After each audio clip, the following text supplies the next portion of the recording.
Good evening, everyone. Welcome to the December 8th Garbage and Recycling Advisory Committee meeting. This presentation is going to be recorded. It will be posted to the Washington County Solid Waste and Recycling webpage within 1 week.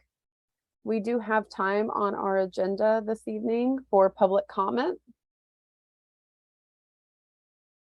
We're also offering translation services. Panelists and attendees need to actively select whether you would like to be present in the Spanish or the English room. There's a toggle switch at the bottom of your screen. Just as a best practice for the meeting, all speakers should speak clearly and in a normal tone. Try to speak one at a time. Utilize the raise the hand feature if you have any questions or need clarifications. The bylaws on public comment is that only the committee chair may recognize a public attendee. Again, you could use the raise the hand feature, or for those that phoned in, we could take time to unmute and see if you have any questions. We have two designated times on the agenda this evening for public comment. And with that, I will stop sharing and we'll go through the roll call this evening.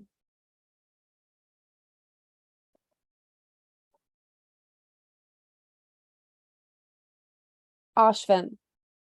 Yep, committee chair. Hi, everybody. Sandra. I am here. Leslie. She's out. Hannah.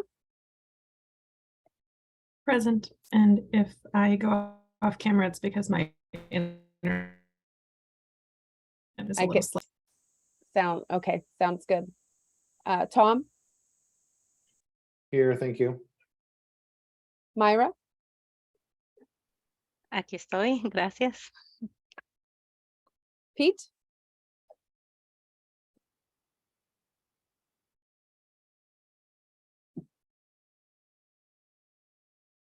Do we have Pete with us this evening?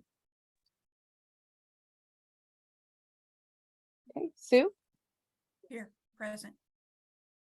And Vinod. I'm here. Thank you. Great. With that, I'm going to turn it over to Ashvin, our chair this evening. Hi, everybody. We do have Pete with us also. I don't know if you're on. Is your audio working, Pete? Present and accounted for. Okay, there we go. Great. I'll grab that. Thank you. Just wanted to make sure. Yeah, thanks everybody for joining. Exciting stuff on the agenda today. Looks like first item is recycling and program updates. Tom, do you have a verbal update you want to throw at us? Sure, a couple updates here. So first off, I'll just say that Kathy is not going to join us tonight. She had a family dilemma she has to report to or deal with. So I'm going to pinch hit for her. So please provide grace to me as I give the staff reports as well as the update. So I'll go ahead and start off with the updates. I'll just say the first one, the board did review and approve the certificate transfer for Evergreen West Slope to Evergreen disposal that your committee reviewed last month. That meeting was this Tuesday on the 6th of December, and they approved that motion unanimously, and it will take effect January 1st, 2023. And that would make certificate, number 10, which was held by West Slope Garbage Service, become part of certificate number 2, which is held by Evergreen Disposal and Recycling. And also the City of Beaverton City Council approved a similar transfer in early October. So West Slope's, all of West Slope's service areas are now being serviced by Evergreen. And it's officially transferred on the 1st of the year for us in Washington County. On Recycle Plus, we have reached the milestone of 1,000 customers signed up. So we're excited to see that signups keep coming in. And I think we've hit 1,000 now. So that's great. We're preparing for our first special collection in January. That special collection is going to be holiday string lights. We sent out a mailer to all the folks that are signed up now to kind of give them information about how to prepare those string lights. The garbage haulers will be providing purple bags, 14-gallon bags to each customer during the next couple collection cycles. And then during a collection pickup in January, folks can set their purple bag with their string lights out next to their Recycle Plus bin, and they'll pick that up and take them off for recycling.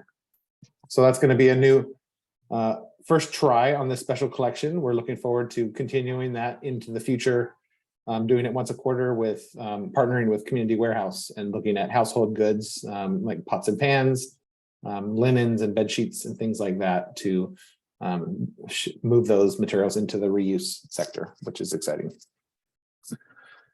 Our solid waste and recycling strategic plan is now considered final. Put air quotes around it because we're trying to treat it as like a living document more than a dust collecting document. So you guys all reviewed that earlier this year. We're working on some final graphic design touches to make it a little bit prettier so we can put it on the website and share it with stakeholders. We are also working with some support from our director's office. They have a research analyst that's helping us work on some metrics, developing measurement tools for our indicators of success, so we can track how we're working towards achieving our desired indicators in the plan. We're also hoping that we can come back to this committee once a year at least and check in and let you all know how we're doing implementing that plan. It's a good accountability mechanism for us as staff, and it helps us share with you the work that we're doing, and you can kind of see how we're progressing through that plan and if we're staying on track. Next update, the reduced rate program that you all and the board approved earlier in 2022 is set to go into effect in early January, in beginning of January. We are fumbling through some last minute contracting processes with Community Action is the contractor that we're going to be working with that's going to administer that program. We had a couple of hiccups in our process in terms of selecting that contractor, but I think we've cleared that up. And we should have a final contract executed here pretty soon. And we're hoping that that web portal for that can go live in early January, and then we can start accepting applications for the reduced rate program. We're really looking forward to seeing how that rolls out.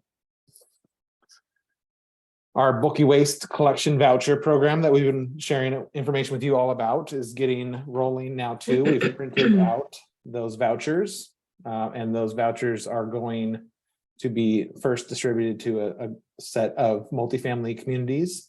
The team is working to reach out to the multifamily property managers and share information about the collection vouchers.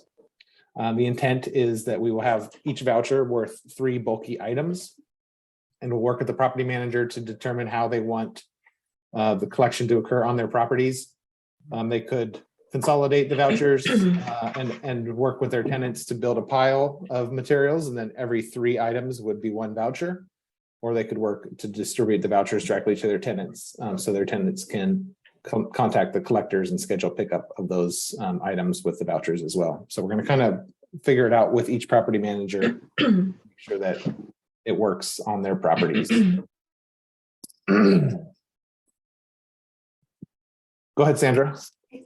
I was gonna ask, is that for unincorporated Washington County only or entire Washington County? So we are going to be serving the whole county with that. Okay. It's Metro grant funding, so we're going to open it up. I think the first communities we have identified are in Hillsborough, actually. So if I'm not mistaken. Would Multnomah be included in Clackamas? No, just Washington. Washington County. They have their own programs that are similar. Not everyone's identical, but there's programs happening in Clackamas and the city of Portland and places like that. Thanks. Yeah. A lot of chatter and activity happening in Salem with the legislative session getting ready to get started. So there's some legislative days happening over the next tomorrow and today, and all this activity. We're starting to see some bills that are going to show up in Salem this year that are going to be of interest to us.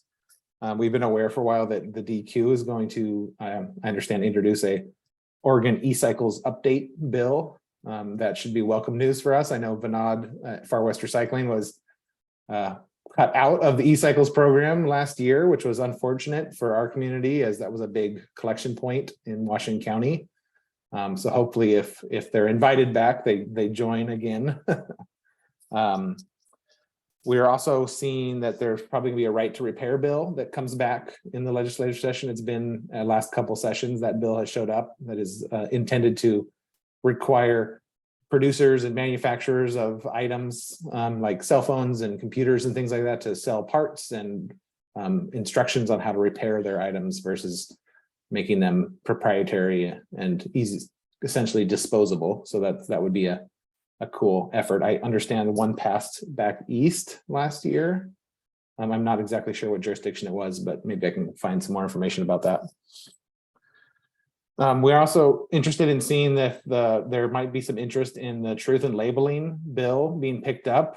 I understand Senator Dembro might be a potential sponsor for a truth in labeling bill, and this would be a bill that would regard how products and packaging are labeled as being recyclable or not, and how that matches with our local recycling programs in the Recycling Modernization Act.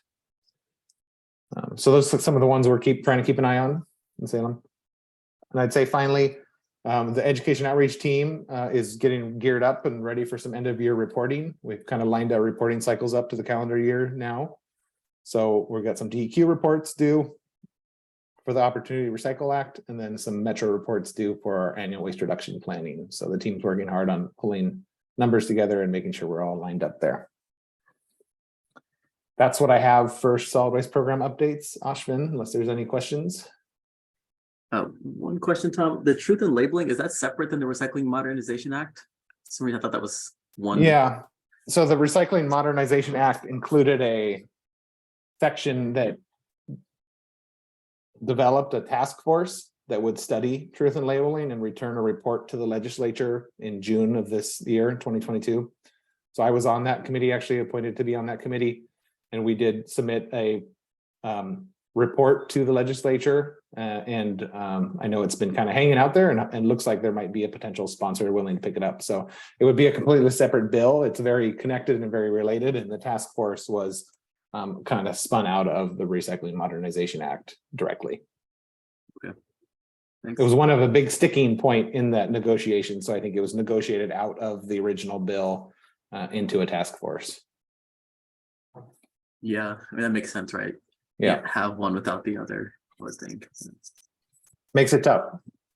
California does have a bill that is related to truth in labeling, and we share much of the retail market with California. And I think there's good chance that if that bill is fully implemented, it would solve many of our problems in terms of mislabeled products. Not all of them, because we don't have the exact same system as California, but it would be a vast improvement to what we see today, I think, in terms of misleading labels for recycling. There was a lot of concern that Oregon wasn't big enough to move the needle without California and Washington. Yeah. At least California. Yeah, I think Oregon's what, 4 million people, and California is 40 million. So it's a bigger economy. Yeah. No. Any other questions? Doesn't look like it. So continue on to committee news and calendars. Thanks, Tom, for that update. Yes. So I don't. Oh, go ahead. I was gonna say, I think the main thing was just look ahead at the calendar. So I think there's for our committee, right? There's two main things. One is just if there's anything anyone wants to share, an experience you've had or interest you have, this is your opportunity to do so. Really fun anecdotes. But then the other thing is also the 2023 calendar. If you look at it, there's a lot of open spots there. So I know people have already given feedback about the bottle bill and other things we want to learn about and put on the calendar, but definitely bring those items up now or to Kathy or myself soon so that we can get that, like right to repair is something that caught my eye or my ear when Tom was talking about it. I think we're all probably interested in that. And I know myself, I'm most interested in some of the fees that get charged to people. At least I've seen that, Waste Management or other companies have like automated cameras that take pictures of your house or your garbage can and then charge you a fee.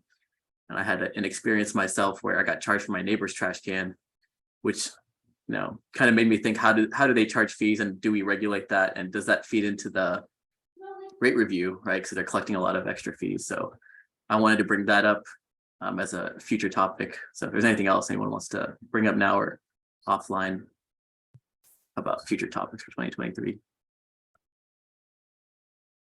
I would just be curious to hear from Thomas or just read the report that the Truth in Labeling Task Force kind of came to did they propose like a legislative concept, or would it be something we could talk about or read later? The truth in labeling, Hannah, you cut out a little bit there. Is that what you asked? Sorry, yeah, Yeah. the Truth in Labeling Task Force, like what was the outcome of that? And is it something we could read or discuss at some point?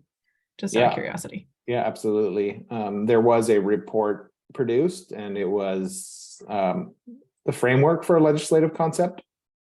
So I think it was a pretty good outcome, actually, that was approved unanimously by the committee or recommended unanimously. And that included representatives from local governments and producers and hauling industry. So it was a diverse committee of interests, and it was able to arrive at a consensus proposal, which I think is unique and special. So I can definitely share the report, and that maybe, you know, if that catches traction this year and it turns into a bill, then maybe it's certainly something we can keep track of and talk more about as a committee. Totally. I'll make sure I send the report out. Cool. Thank you so much. The things, Ashwin, that did, and Kathy and I kind of, or, you know, I've been trying to populate the calendar a little bit. We are inviting Metro in January to give us an overview of the garbage and recycling infrastructure. So the system, like what are all the facilities in the region and what do they do and how do they work together, so we can kind of get a good grasp of what is involved, included in our regional solid waste system. That might be nice to see on the tail of the tour we did of 3 of those facilities, kind of see what else is in the region too. So that Hyla Ritter from Metro would come and join us on January 12th to talk about that. On February, we are planning to invite our education team to kind of give an overview of the work they've been doing and kind of their a little bit of like a report out on their annual report, in a sense, just kind of what they were up to last year and what they're planning to do this coming year. There's also a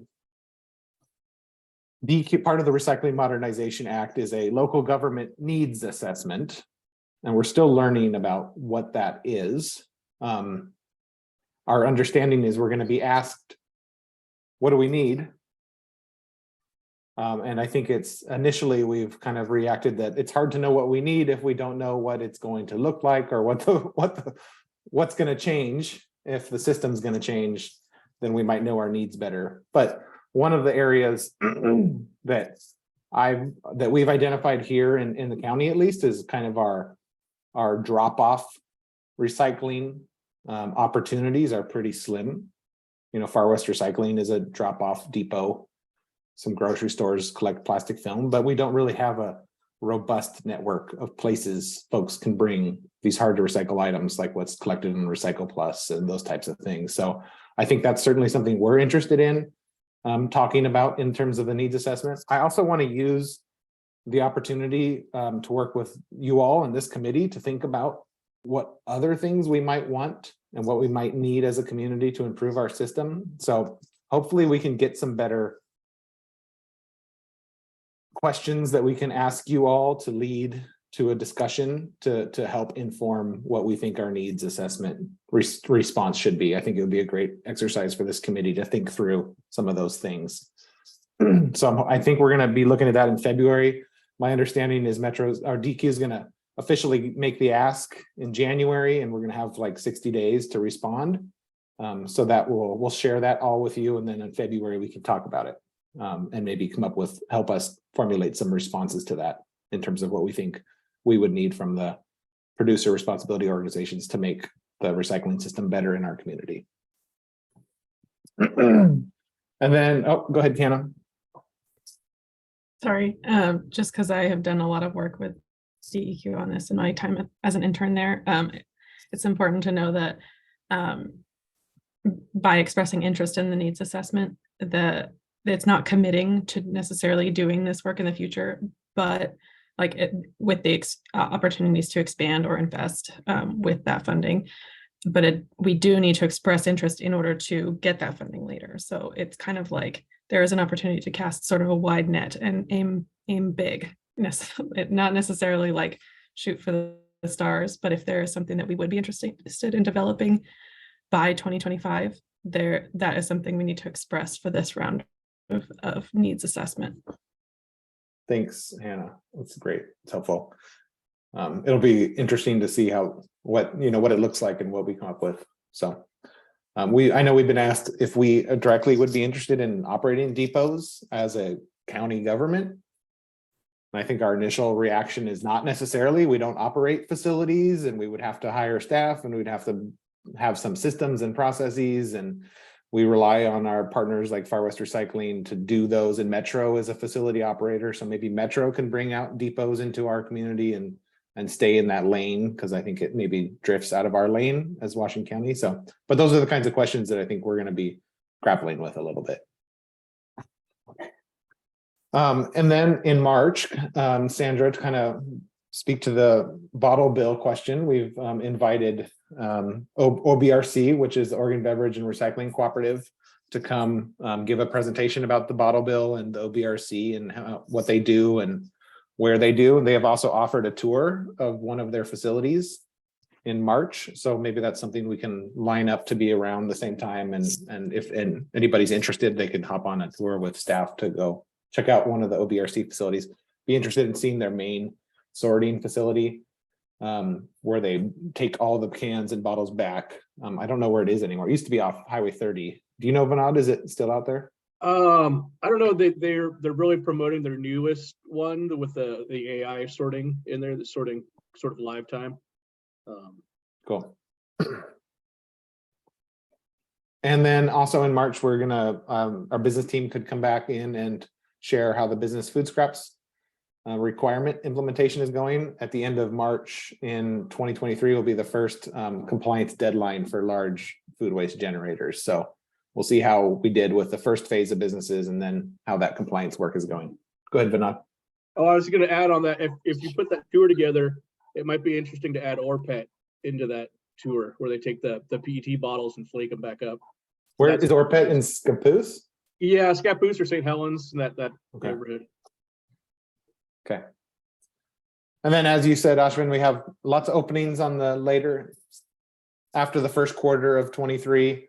We rates in May we'll have every year, and we're going to ask again, and we don't necessarily need, we can talk offline about this, but to give us an extra week to kind of finalize our results and finalize any negotiations with the Hauler Association, the push the May meeting back to the 18th. It just gives us a little bit of breathing room on that rate review process. The first year we did it with Aaron, we had to amend our staff report, which is a little bit embarrassing because we published incorrect information because we were rushing too fast. So we'd prefer not to have to do that. So we'll talk about it offline, but hopefully we can move the May meeting to May 18th would be our ask. Is Recycle Plus going to be rate reviewed as well? Yes, so there'll be a new tab in the DCRs for Recycle Plus. We do need to carefully consider how we interpret the results of it. It's a new program. It's not, we can't expect it to perform at full maturity, but we should be able to start see the financials coming in and see how close we might be. So it will be in there. The data will be in there, and we're going to figure out how to crunch it and how it looks. Aaron's been working with the rate. Aaron's been working with the rate consultants on what that spreadsheet looks like and what the new tab for Recycle Plus will look like. And I think that's it for the calendar. Thanks, Tom. Any questions or additional comments from anybody? So the next item is oral communication. So this is, we have one opportunity before the action items and then one opportunity after the action items for oral communications. So for the two folks who are here, and I see we have Lexi Garbino, who is from Garbino Disposal, which is on the action item. So Lexi, if you want to have anything to say this is a good opportunity, or we can also maybe come to you at the end of the action item. Yeah, Ashwin, could we give Lexi and KJ's with Republic? So Okay. maybe Lexi and KJ could have a couple minutes to talk about their companies during the action items. Yeah. Yeah. Do we does want to work do with you? that at the beginning of the action item or at the end? What do you prefer? I don't have a preference. Let me promote them and ask them what they prefer. That sounds good to me.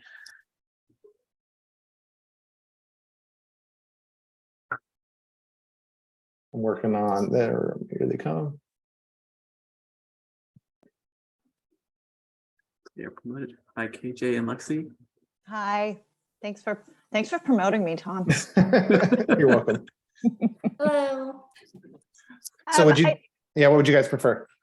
Well, I think Lexi and I spoke earlier today and we thought that maybe Lexi could talk before her action item and then I could say a few words before ours, but Lexi can go first and then I can go second. It's up to you how you know what I mean? Like if you want us just to talk now, we can do it. If you want us to talk later, we can do that. Well, let's do it before each review. So Garbarino's on the agenda first. So maybe Lexi, you could kick us off and then we'll go through the Garbarino review. Then KJ, you can go through for Republic and then we'll go through that review if that works. That sounds great. Are we good to go there, Ashwin? I didn't see anybody else in the attendee pool. So Yeah, that's good. I think yeah. And then Tom, for going through this for, since this is the first time, for Garbino, if we can go through all of the sections just to be more comprehensive, and then for the second round, we can just go through the action items if you think that's appropriate. And I don't know if you can also, you're more eloquent than I am. I did meet with Kathy yesterday to talk about this, but if you could just give us a general overview of the process after Lexi, and then we can step through each one. Okay. Yeah. So go ahead, Lexi, if you want to kick us off. Sounds great. Well, thank you for having me tonight. I think I know everyone here, but I'm Lexi Garbarino. I'm the owner and CEO at Garbarino Disposal. And I just wanted to take a minute to say thank you for spending time on this committee. I know that this is a volunteer aspect, so it means a lot to have you guys here and have your input in this committee. And also taking time to review the certificate. It was a cool process for me to go through as well. I know that most of you know that I'm somewhat new still, so diving even deeper into every aspect of this was even helpful for me in some situations. So it was a very good process all around. And you know that we work alongside the county and we work super hard to keep our community safe and clean. I've been working really hard to empower our drivers to understand how important they are in the community, especially during the holiday season and everything, keeping all the yard debris moving and everything so that our communities can be safe and clean. And just one last note, I'm super honored and proud to be a third generation owner and woman business owner of this company. And I'm really excited to keep pushing the industry to be innovative and continue to grow, and specifically my company, but the industry as well. So it's awesome to be a part of the county alongside you guys as a committee too. So thanks for having me today. thanks, Lexi. So you want me to jump in, Ashwin, maybe give a little background and then go through the questionnaire and then the kind of the overview for Garbarino, and then we can jump to Republic after that? Yeah, and I'm thinking if we go through each section, and then if committee members have specific questions about that section, we can just discuss it then, just to avoid jumping around. But if you guys have general questions, maybe we can do that at the beginning about the process, just so we understand the context of the action item. So let me give an overview of the context and what we did, and then we'll pause, see if there's questions, then we'll jump into the details. So certificate review is required by County Code 8.04214 in Washington County Code. And the county code says that the county shall conduct periodic reviews of all certificate holders once every 4 years. And those certificate holders shall be randomly assigned a grouping from A to D. And then the group A would go, then group B, C, D, and then you would start over at group A again. So the county had not been doing certificate reviews for the last decade plus. I was not in charge, so I can't explain necessarily why, but we are resuming our certificate reviews because our code says we shall do them. So we shall do them. The code is pretty general, and it says that the county shall conduct these reviews once every 4 years for certificate holders, and they shall determine whether or not essentially the haulers are in compliance with the rules and regulations of the county. And that includes the administrative rules adopted by the Board of Commissioners, which essentially act as the terms and conditions of the franchise agreement in spirit that we have with the certificate holders. So when we kind of worked through how we were going to build this, Kathy was the project manager, so I'm reporting on her work, and she's not here unfortunately to talk about it, but it was a big effort to restart this process. We looked at what's required of a certificate holder to apply for a certificate. So when this code was developed, there was a set of criteria that haulers had to do or to work through in order to apply for a certificate to the county. So those were things we wanted to include in the review because we wanted to treat it like a application for the certificate to start off with. And then we stepped back and said, the code says, where I think it's more meaningful, because application is like, do you have trucks? Do you have people? Do you have a place to park your trucks? That's pretty obvious that the haulers have those things because they're operating businesses and they're picking up garbage. So I think what's more important in the certificate review is that it points to compliance with the rules and regulations. So of course, there's a lot of rules. If you look at our rules document, it's on the website. I hope you've seen it. You've seen it. You've approved rule revisions. It's a lengthy document. There's a lot of rules in there. Some of those rules are easily auditable. Some of them are not, such as, provide service. We know they're providing service. Some rules like conducts trainings on an annual basis. Those are types of things that we can check on and ask for confirming that they're happening. So we went through the rules and we identified the hot topics. What's been happening lately?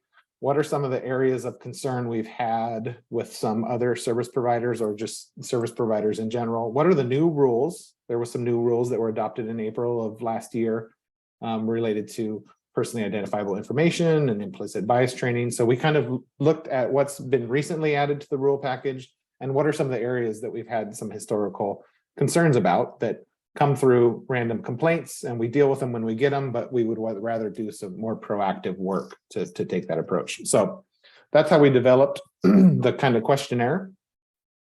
We sent the questionnaire out per the deadlines in the code at the end of September, I believe. And the haulers had 60 days to work on the applications, and they returned them to us, completed applications. And then Kathy spent a lot of time reviewing the submittals and making sure that those submittals met the spirit of the rules and checked the boxes for compliance. We then had a meeting with each of the certificate holders and went through the review and proposed action items for areas that were close, but maybe we needed to make sure we were crossing our T's and dotting our I's, and we just wanted to double check on a couple things. So upon agreeing to action items, we got mutual agreement, and then we published the report and kind of shared out through the staff report. So that was the general overview of the process. The grouping, group A, we also split up the groups to be a larger hauler and a smaller hauler. So we weren't doing two large companies in the same year.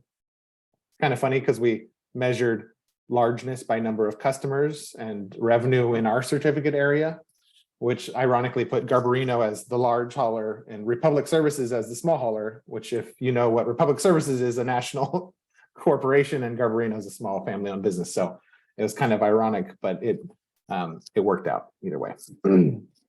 So any questions about the process up front? No, okay. So Garbarino was our first large hauler for the certificate review. And Garbarino provides services to about 4,000 residential households in unincorporated Washington County and about 102 commercial households. They also provide service in the city of Hillsborough, but that's not part of the certificate with the county, so that's not included in the review necessarily. They do residential, urban, and rural services, so they are providing services both inside and outside the metropolitan service district boundaries. And they do utilize a unique truck to many of our certificate holders, an all-in-one truck where they can collect two commodities on the same truck. So it has two chambers, and one can put garbage in it and one can put recycling in it, and they stay separated and they go to the right place. We've actually received complaints in the past that they're just throwing it all in the garbage because the same truck picked up both of my bins. I know it. So it's kind of confusing for people, but they are split body trucks out there, and Garbarino operates some of those trucks. So we did do some specific questions, and we worked through for the service standards. So kind of getting into the administrative rules, the meat of the project. The first one we wanted to do a review of was section 14FA. This is, and if you go through the staff report, you can maybe follow along if you have it. And that relates to customer service, new accounts, and personally identifiable information. So this is a body of work that we adjusted in April of 21, and we changed, or we limited what was allowed to be collected from new customers, from certificate holders. The genesis of this rule was based on our equity work, and we actually received information from a customer in the county that was denied service because one of the service providers required either a social security number or a driver's license. And this person didn't have either of those forms of documentation and was denied garbage service because of that. So that raised some flags, red flags for us, because we don't have a certain type of documentation requirement to be a member of our community and to receive garbage service.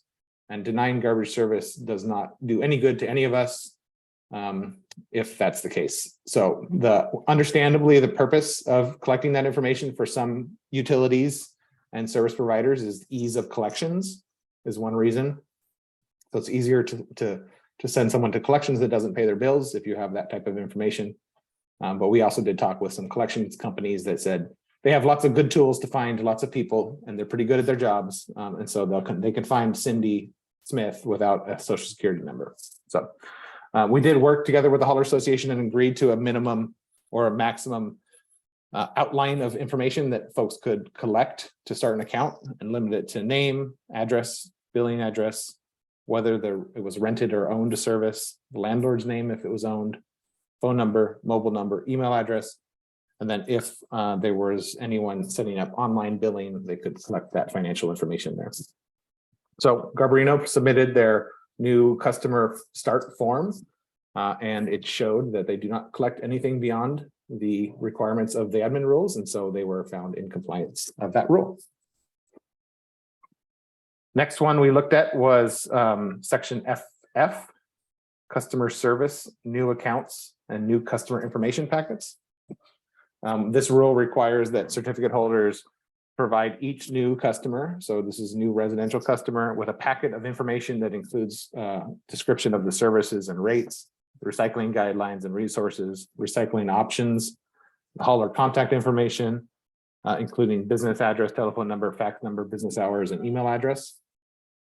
Garbarino submitted a copy of their new customer packet and included all this information, so they were able to document compliance with this rule as well. Next one is section GG, was a customer service office procedures on training on implicit bias. This is another new rule that was adopted in that April 2021 rule package. This rule requires that at least annually, each service provider shall provide its employees with a training on implicit bias, and training should include promotion of bias reducing strategies to address how unintended biases regarding race, ethnicity, gender identity, sexual orientation, socioeconomic status, or other characteristics may impact the services being provided. Garbarino had not conducted its training yet. It technically was a deadline of April 23rd, 2022 to be in the first year to have the training completed, but they had a training scheduled for December 6th, Tuesday. So that was actually Tuesday of this week. And the action item that we agreed to with Garbarino in that was that after the training was completed, the certificate holder would submit the name of the trainer, the number of attendees, a title of the attendees, copies of handouts and other information provided in a sign-up sheet so that staff could document compliance with that rule. So, and the finding there is that as long as the certificate holder submits those documents per the action item by April 26th of 2023, then they will be in compliance. Is there like documents that the staff provides them, like of things that they need to cover in there? Or is it like, is that what you ask them for the handouts and you just make sure it's along the lines of what you would expect? Yeah, Yeah. it's, so the rules are not that specific. And after the rules had been adopted, we maybe even wanted to, or have thought about wanting to broaden that section a little bit more. Implicit bias training every year. It's like, our intent is not to like have the same training get reproduced every year, which we do that HIPAA here at the county because we're part of the health department. So we get the same HIPAA training every year, and it's just like a online thing you attest to watching. So our intent here was really more like trainings around equity and implicit bias. So I think there's a variety of angles to take. So it's once we start seeing these trainings getting implemented in the service providers, I think this is an opportunity to work with the Haulers Association to talk about, what did Garbarino use? Was it valuable to them? What are some other resources? And can we share information and knowledge and talk about different trainers that are available and different types of training? So it's open for interpretation based on what the rules say, but it's not that specific, if that makes sense. It does, yeah. Yeah, I think that shared knowledge would be good. I think because implicit bias is not something that everybody even knows is, sees it as the same. So it's a hard thing to teach. Thanks. Of course. The next section was section GK. This is a customer service and office procedure related to complaints section. This section requires that the haulers maintain a system to receive, compile, and respond to service complaints, including but not limited to miscollections, billing disputes, service discontinuation. And all service complaint calls must be recorded, noting a date, address, and a summary of the complaint and a description of the method of resolution. Garbarino did provide, we asked for 2 years of complaint data from their database. They provided that data. It was also nice to see there was a couple thank yous that were lodged in there. That's good, probably mental health support for staff that receive complaints all day. Get a good thank you every once in a while. We also looked at our customer complaint data for complaints that came to the county regarding Garbarino disposal. And for the last 2 years, we have received 7 complaints, 5 of them from a single address. And there are those addresses out there in every certificate area. And all the complaints had been resolved in a timely fashion that we had on file with our code enforcement program too. So we found them in compliance with that section as well. Section HD is a billing statement section. This is a challenging area of work. Billing can be confusing. Our rules require that bills are consistent with the board approved rate sheet. And the idea is that somebody could pick up the rate sheet that the board approves and look at it, and then look at their bill from their garbage company and say, yes, this matches. That's the intent of the rules. This is an area we've kind of struggled with over the years with some service providers where codes on bills don't make sense and they're like random numbers and they're internal. They mean something internally, and acronyms and things like that. So we're trying to work hard to make them easier to read and understand, so folks know what they're being charged for and can make sure that it's right without having to call the county and walk through a bill. And also for us, if we have a billing dispute complaint, we have to do an investigation into the bill. Sometimes it's like forensic accounting to understand what the bill is and what's being charged and if it matches the rate sheet. So the more close we can line those up, the better. So we did ask for randomly selected customer bills for residential regular collection service, will call service, and commercial container services. We did find some small areas of discrepancy. I don't remember exactly what they were, but they were not alarming by any means. And Garbarino agreed to work with us to, I have a 1-year-old without any clothes on that just entered my office. So I agreed to work with county staff to make sure that those bills line up as best as they can with the county approved rate sheet. And we picked an August 1st, 2023 date as the date we would want to achieve that, because that lines up with the next rate review cycle, and there could potentially be some adjustments to bills. And we don't want to ask Garbarino to make adjustments to 4,000 bills in March and then come back and make a rate adjustment in August, so that we can kind of do it all in one action to ease the confusion for customers that would result from any changes on the billing statements. Next section was multifamily service standards. This section is, most of this section is not technically required yet. This is the new multi-family regional service standards section related to color coding containers in multifamily properties with blue for recycling, gray or brown for garbage, I believe, and orange for yard debris. It also requires new decals being used on containers that are regionally consistent, and minimum service levels for multifamily dwellings. We're going to start asking this now because we're concerned that the implementation timeline for color coding in particular is between now and 2028. And if everybody waits till 2027 to paint all the bins in the system, it's going to cost us millions of dollars, and that will all hit in a single year for a rate cycle, and it will result in a big rate increase that could be mitigated or eased in over time as we paint containers over the depreciation scheduled life of those containers. So we're asking folks to think about this. We're asking the haulers to plan for it and roll it out as they can. So Garbarino provided information about their multifamily accounts, the service level being provided to those accounts, and their efforts to sticker and paint new bins and buy new containers in these new colors, and everything they submitted found that they are in compliance with that standard as well. Section OI is another multifamily service standard, and this is an annual requirement that haulers provide notice to a property manager that there's recycling rules, that they have resources, that they can help provide more robust recycling services to those communities. Garbarino's has a general manager that actually visits each multifamily property at least once a year to talk about services rendered and about potential improvements.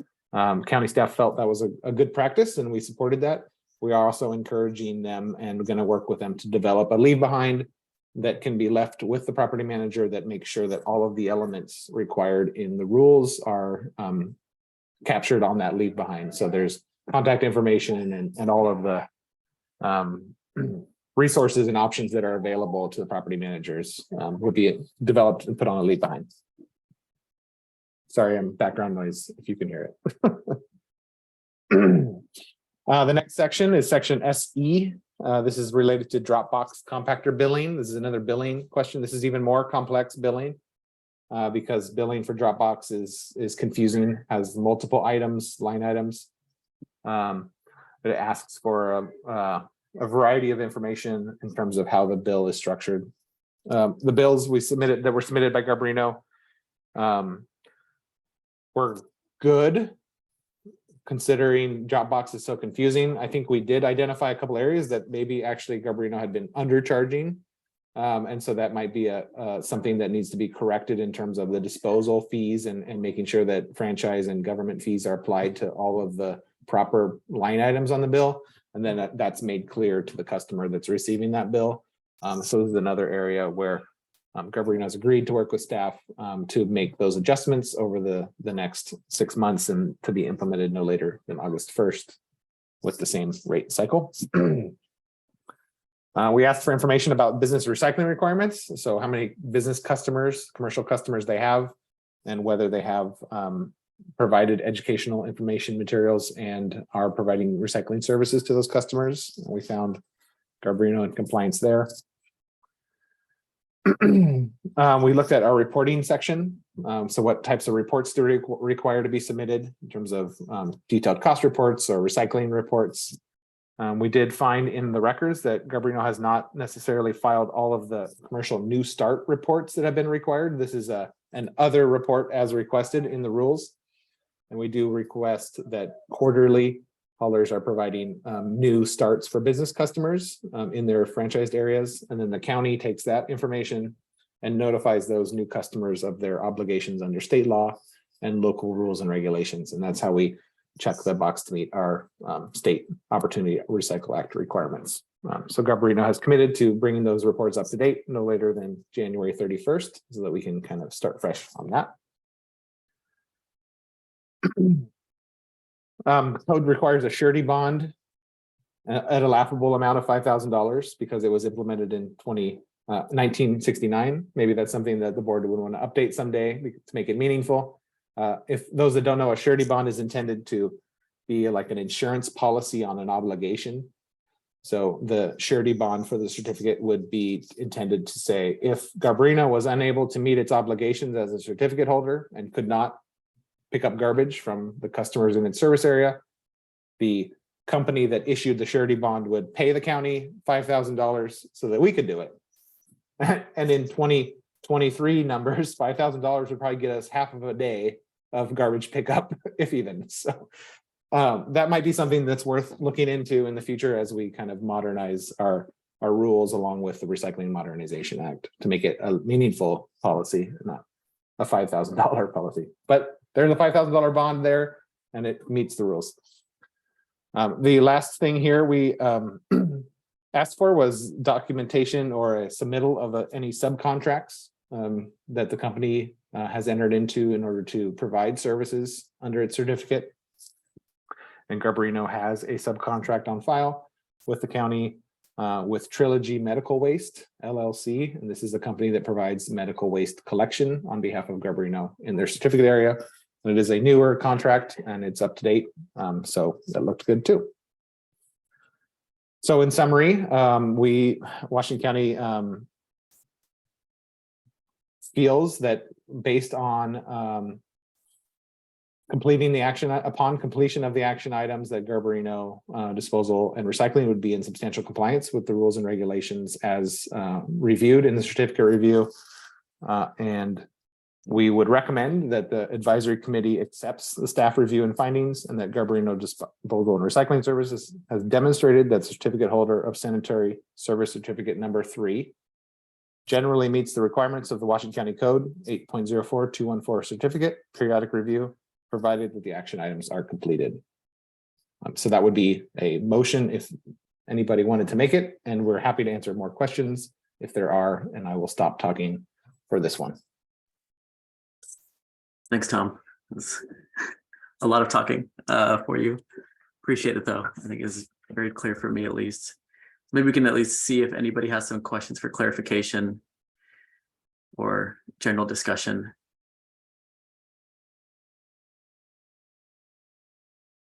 And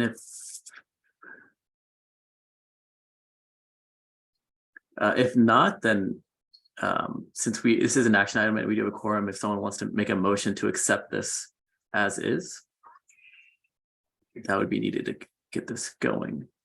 I would make a motion to accept staff recommendations to accept it. Get a second.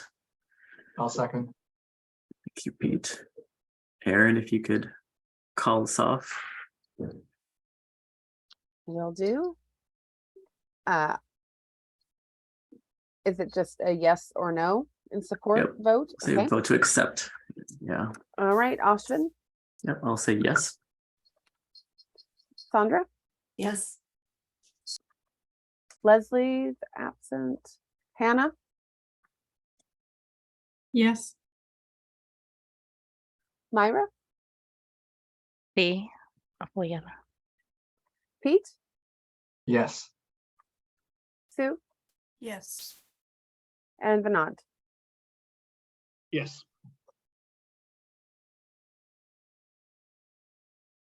Thanks. Unanimous yeses, which is good.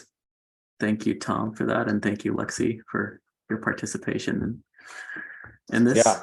Any final comments, Lexi, before we continue on?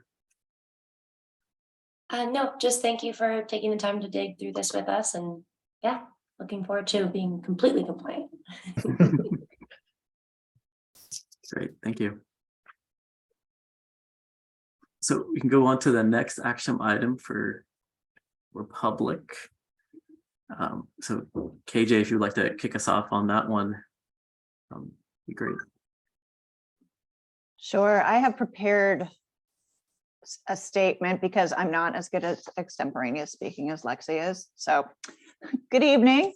I'm KJ Lewis, and I'm the Municipal Relationship Manager for Republic Services, and I want to thank you all for your service. to your community. I watch these meetings all the time, and it is admirable how much time you devote to these matters. Republic Services, so you know, is the second largest environmental services company in the US. We're publicly traded and we employ approximately 35,000 people across the nation. Locally, we have locations in Wilsonville, Woodburn, Portland, Salem, Albany, Corvallis, Grants Pass, and Bend. Out of our Wilsonville location, which services Washington County, we have nearly 250 employees, making sure that the garbage and recycling Washington County residents rely on being picked up, gets picked up on time, safely, and sustainably.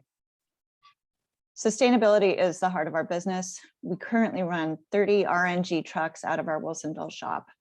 Next year, we will begin installing the infrastructure for electric trucks. Our landfill outside of Corvallis harvests the methane from the waste, and it is then converted to natural gas that heats 4,000 homes in the surrounding community. We're currently building a polymer center in Nevada that can take plastics and sort them by color so efficiently that a water bottle can be turned back into a water bottle instead of, say, decking boards. We're the only company in our space that is committed to the strict science-based target initiatives to reduce greenhouse gas by 2030.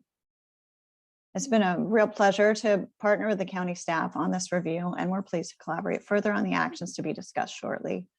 And it really is a pleasure to serve the residents of Washington County. So thank you so much for having me tonight. Thank you. There's more places for us to go on field trips to. Get some Especially when they get electric trucks, we will go see them. Yes. Definitely, anytime. You are welcome anytime. Yeah. All right, you ready So- for me, Ashwin? Yeah, and if there's no objection from the committee, we'll just review the action item ones here for a time and then take the vote. Okay. I will read Kathy's staff report, not the full version. And I just was reflecting on the irony of Republic being a small collector in our system, and they're the second biggest company nationally, which is kind of funny. So, all right. So Republic Services holds certificate number 6 with Washington County, was randomly drawn for this year's review and is in certificate review group A. Republic Services provides service to 397 residential and 111 commercial customers in unincorporated Washington County. Most of their service area is in the city of Tualatin, and then in Clackamas County in the cities of Lake Oswego and further south in the Mid-Valley as well. Staff requested information regarding administrative rules compliance as outlined in the staff report and in our previous report, same review. And many of those rules were reviewed and adopted in April of 22, as we talked about prior to. So as outlined in the staff report, the certificate holder is in compliance with many of the solid waste and recycling administrative rules, including new customer account information, new customer information packet, complaint procedures, billing statement information, and business recycling requirements. The certificate holder has also agreed to complete certain actions to gain full compliance with the requirements to provide implicit bias training and billing standards for Dropbox and compactor collection service. 2 action items related there. Republic Services has to agree to complete an employee training on implicit bias, either in person or online, and require that those local employees that interact with the Washington County certificate customers receive that training. We are not going to be asking Republic to do a national training because they would probably sue us if we did. I'm joking. They might though. Certificate holders will be in compliance if the training is completed by August 26, 2023, and requested information has been submitted, and Republic has agreed to this action item. The other action item related here is that we have asked Republic Services to work with solid waste recycling staff to align Dropbox and compactor billing statements and rates more closely with the board approved rate sheets and the solid waste and recycling administrative rules. And that's an action item similar to Garbarino to be completed no later than August 1st, 2023. Additionally, staff reviewed Republic Services' compliance status with required reporting. The certificate holder is generally in compliance with a couple of exceptions. Republic Services has agreed to complete certain actions to gain full compliance with reporting commercial new start data and through filing an updated and new medical waste collection services subcontract. The action items related here are that the certificate holder will bring its commercial new starts reporting up to date no later than January 31st, 2023. And that Republic Services will update the medical waste collection subcontract to reference unincorporated Washington County in Exhibit A of its franchise territory section, or submit a copy of a new medical waste collection subcontract to be provided to the county no later than June 30th, 2023. Republic has accepted that and agreed to that action item as well. Staff met with Republic Services representatives on November 29th, 2022 to discuss the findings and of the review. It was intended that certificate reviews be a collaborative process and that staff and the certificate holder would work together to identify reasonable plans for ensuring compliance with the county's rules and regulations. And Republic Services in that meeting agreed to work with county staff to complete all action items by the dates specified. Based on the review of the information provided by Republic Services, staff finds that the certificate holder is generally in compliance with the code and rules, provided that the action items are completed. Staff recommends that the Washington County Garbage and Recycling Advisory Committee accept staff's findings, and that Republic Services has demonstrated that the certificate holder of sanitary service certificate number 6 generally meets the requirements of Washington County Code, provided that the action items are completed. Thank you.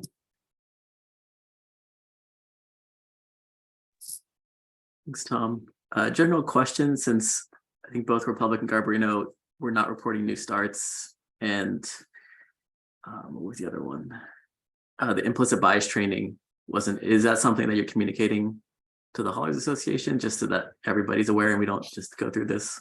Because it seems like the commercial new starts is kind of an issue, right? Yeah. That you guys need. Yeah. So the commercial new starts are a other report as required, so it's not necessarily spelled out in the rules clearly. We do have an email that is called the hauler reporting email, and Aaron's team manages this communication channel, and we send out monthly updates to the haulers, letting the haulers know what's been happening this month, what's coming up in the future month. And in those email updates, we highlight upcoming reports that are due to the county. That's a newer practice, and we started putting more information about new business starts. We've actually developed a template spreadsheet. So if haulers do not have a system that they're just spitting numbers out of, which we would accept as well, we have a spreadsheet that they can use to report those new starts back to us. So we're refining our side of the process and making it more clear and more explicit. I would say in the past, there was a memo that went out to the haulers that said these new starts need to be reported quarterly, and then the follow-up was done fairly poorly by county staff in terms of making sure that they get submitted on time, and that when they don't get submitted, we follow up and ask for them. So there's a little bit of a shared responsibility here, but I think it's a really good point, Ashwin, to talk with Beth Vargas Duncan potentially and the Haulers Association just to reiterate some of these reporting requirements and maybe refer back to those monthly hauler reporting emails just to make sure folks are checking on them and reading them. It's a good suggestion, and I think we'll follow up on that.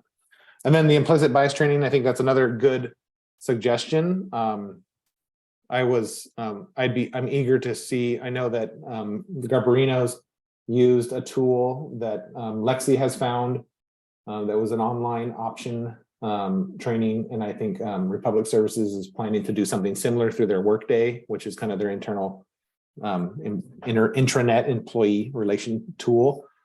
So I think it's a great opportunity to talk with the Hauler Association and share those resources. So folks are, one, reminded that they have to do it by April, and two, can share some tools that folks have used to achieve that. Great. Thanks. Yeah. The other one is billing, and that's just a tough one. Yeah. Yeah. I mean, I think that's definitely something that you may need to work with them on, right? But it seems like the reporting new starts is just something that maybe they didn't understand they were supposed to be doing. It wasn't clear. So it's just would be good. And just because it has an impact, right? I think you guys really need that. Maybe I'm misinterpreting that, but I think you guys need that information to do a lot of these, work you do. So exactly. And we're telling, we report to the state that we're receiving that information and following up on it and acting on it. So that's important for our compliance with the DEQ. So it's important that we are clear that what it's for too. I think I don't think KJ and or Lexi knew what we were doing with that data. It was just annoying data that the county was asking for. So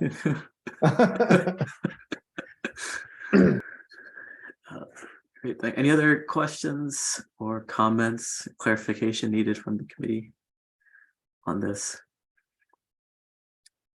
If not, then the same request need a motion to accept staff's recommendation.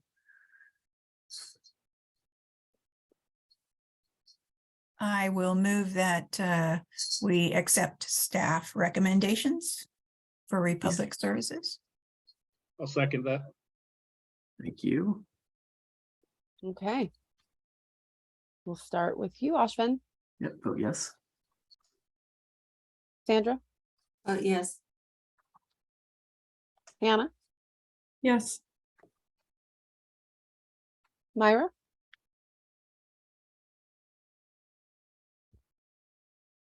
I saw a head nod. Sí. Yes. Pete, Yes, sí. Pete,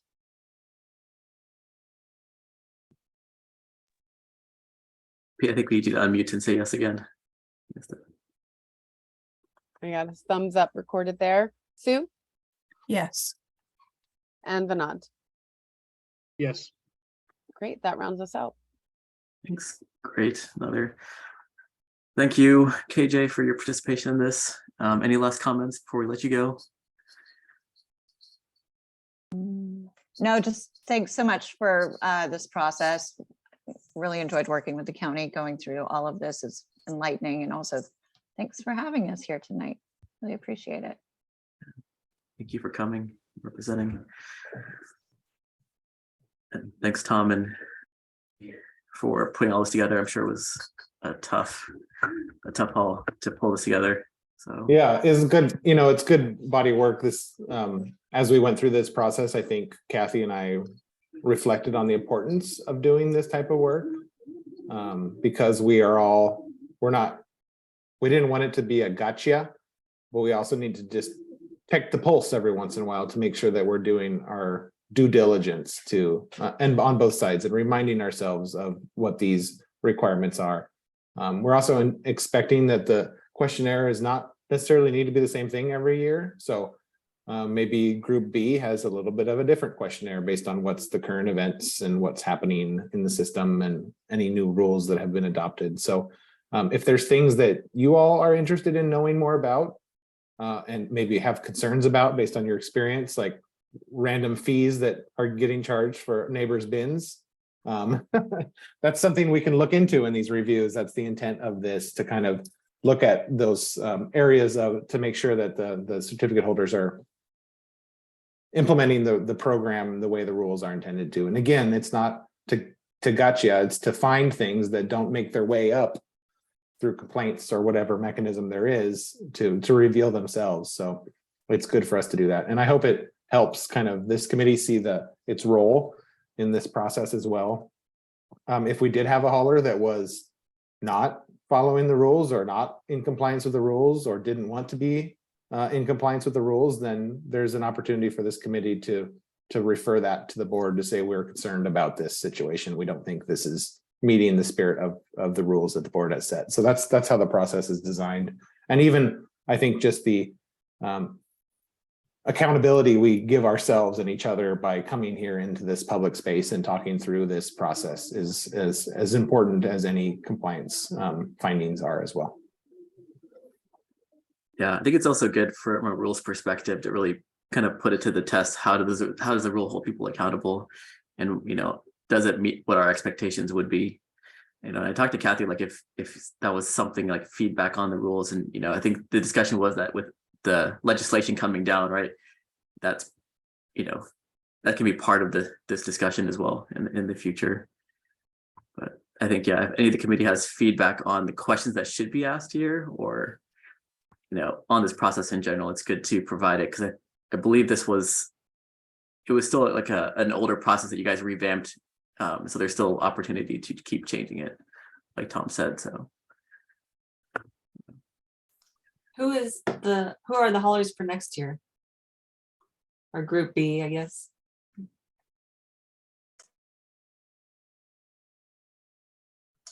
Yeah. You're still muted. Let me see if I can find that real quick. I'm sorry. I'll look real quick.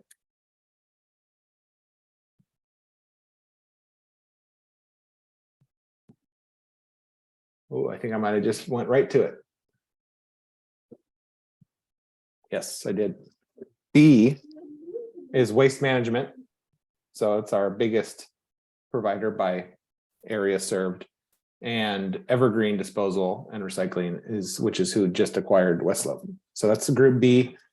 And Group C is Walker Garbage Service as the large provider, and SWATCO Sanitary Service as the smaller provider. And Group D is Pride Disposal as the large, and Hillsborough Garbage Disposal as the small. And that would be in, so 2023, Group B, 24, C, and 25, Group D. And it's going to be December, every meeting, every review will be the December meeting, because that's kind of how it's spelled out in code.